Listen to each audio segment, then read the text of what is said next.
Remue ménage. Remue ménage.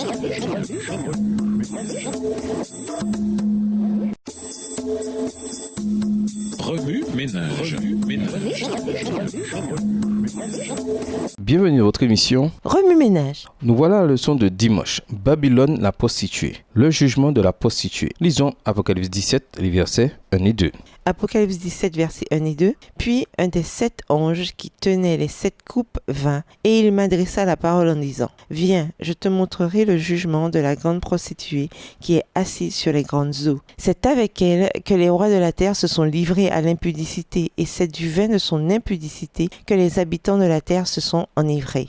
Le chapitre 17 de l'Apocalypse révèle le grand jugement que Dieu prononcera finalement sur les puissances apostates qui ont causé douleur et affliction au peuple de Dieu et à son Église. La lecture de ce chapitre nous donne l'espérance que peu importe à quel point nous souffrons en ce monde, Dieu fera bientôt justice et l'ennemi sera détruit à tout jamais. Au verset 1, Jean parle d'adultère, de fornication ou de prostitution. Dans l'Ancien Testament, Salomon le sage nous avertit contre toute union avec une prostituée. Proverbe 6 et versets 20 à 24. Dans cette vision, Paul utilise l'image de l'adultère pour symboliser le comble de l'apostasie. L'apostasie existait au jour de Jean et existe toujours dans notre génération. Babylone la prostituée représente la dégradation spirituelle et morale qui empoisonne l'Église. Au lieu d'accepter le Christ en tant que mari légitime, la prostituée décide d'aller au lit avec de nombreux hommes aux divers antécédents. Les scènes de cette vision parlent de notre génération. Dès que nous rejetons le Christ,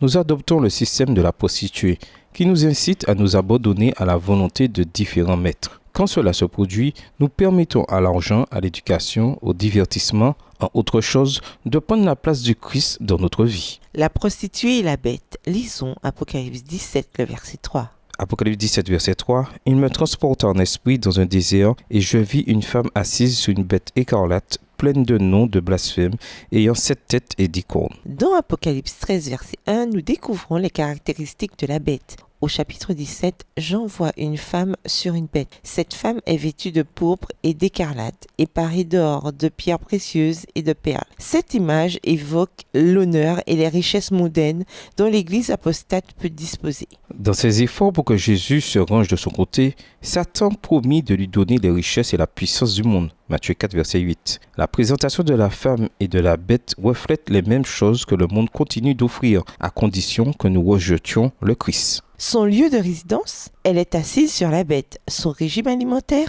elle se nourrit du sang des saints. D'après cette vision, il est évident que la femme et la bête sont des symboles des puissances mondaines qui continuent de travailler contre le peuple de Dieu. La persécution des chrétiens existe encore dans de nombreuses parties du monde, mais elle atteindra son point culminant lorsque l'Église apostate s'unira aux puissances politiques mondiales pour exécuter des lois religieuses auxquelles tous devront obéir. La bonne nouvelle, c'est qu'au cœur de toutes les tribulations, la prostituée et la bête seront condamnées et recevront une sentence de destruction éternelle. Apocalypse 2, les versets 22 et 23. La bête identifiée. Lisons Apocalypse 13, versets 1 à 8. Apocalypse 13, versets 1 à 8. Et il se tint sur le sable de la mer.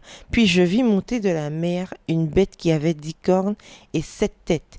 Et sur ses cornes 10 diadèmes, et sur ses têtes des noms de blasphème. La bête que je vis était semblable à un léopard. Ses pieds étaient comme ceux d'un ours et sa gueule comme une gueule de lion. Le dragon lui donna sa puissance et son trône et une grande autorité. Et je vis l'une de ses têtes comme blessée à mort. Mais sa blessure mortelle fut guérie, et toute la terre était dans l'admiration derrière la bête. Et ils adorèrent le dragon parce qu'il avait donné l'autorité à la bête. Ils adorèrent la bête en disant : Qui est semblable à la bête et qui peut combattre contre elle ? Verset 5. Et il lui fut donné une bouche qui proférait des paroles arrogantes et des blasphèmes, et il lui fut donné le pouvoir d'agir pendant 42 mois. Et elle ouvrit sa bouche pour proférer des blasphèmes contre Dieu, pour blasphémer son nom et son tabernacle et ceux qui habitent dans le ciel. Et il lui fut donné de faire la guerre aux saints et de les vaincre.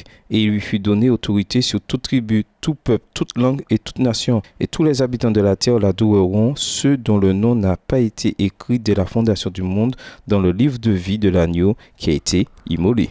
Jean termine sa vision dans le chapitre 12 avec un dragon animé d'une grande colère qui s'en va faire la guerre à ceux qui gardent les commandements de Dieu et le témoignage de Jésus. Le chapitre 13 révèle une bête montant de la mer. Elle surgit pour continuer l'activité du dragon. Jean écrit, le dragon lui confia sa puissance, son trône et un grand pouvoir. Apocalypse 13, verset 2. Le dragon a trouvé le meilleur moyen d'augmenter son pouvoir de persécution, la bête qui monte de la mer. De plus, il a trouvé le meilleur véhicule pour se hisser au pouvoir et recevoir l'adoration. Dans la vision de la bête montant de la mer, Jean décrit une situation dans laquelle une puissance mondaine surgit, puissance que Satan utilise pour exécuter ses plans. Les prophéties de l'Apocalypse sont étroitement liées à celles de Daniel. Daniel 2, le verset 42, Daniel 7, le verset 7 et 8, Daniel 9, verset 27 et Daniel 11, verset 36. Daniel 7 nous aide à interpréter Apocalypse 17. Par exemple, en reliant Apocalypse 17, les versets 1 à 5, avec Daniel 7, les versets 2 et 3,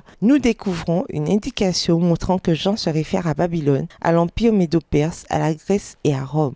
Pour les chrétiens, il est de la plus haute importance de connaître la bête et ses agents. Dès que nous connaissons la bête et tout ce qu'elle utilise pour nous prendre au piège, nous pouvons trouver les meilleurs moyens d'éviter ces pièges par le Saint-Esprit. La chute de Babylone. Lisons Apocalypse 17, les versets 12 à 15. Apocalypse 17, versets 12 à 15. Les 10 cornes que tu as vues sont 10 rois qui n'ont pas encore reçu de royaume, mais qui reçoivent autorité comme moi pendant 1 heure avec la bête. Ils ont un même dessein et ils donnent leur puissance et leur autorité à la bête. Et ils combattront contre l'agneau et l'agneau les vaincra parce qu'il est le Seigneur des seigneurs et le roi des rois. Et il les a appelés, les élus et les fidèles qui sont avec lui les vaincront aussi. Et il me dit, les eaux que tu as vues sur lesquelles la prostituée est assise, ce sont des peuples, des foules, des nations et des langues. Les événements décrits dans Apocalypse 17 montrent que Dieu s'est impliqué dans les affaires du monde, qu'il n'a pas laissé ses enfants seuls pour souffrir aux mains de l'ennemi. Lorsque le dragon découvre qu'il n'est désormais plus capable d'exécuter ses plans par les puissances mondaines et sans qu'il ne peut pas détruire le peuple de Dieu, il lance son attaque d'une autre manière.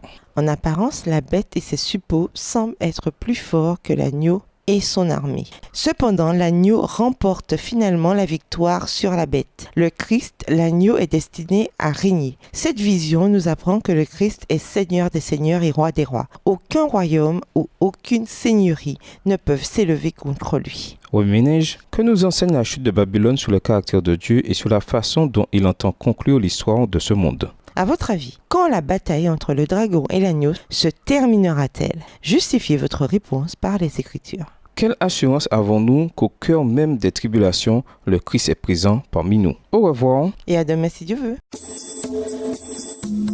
Remue ménage. Remue ménage.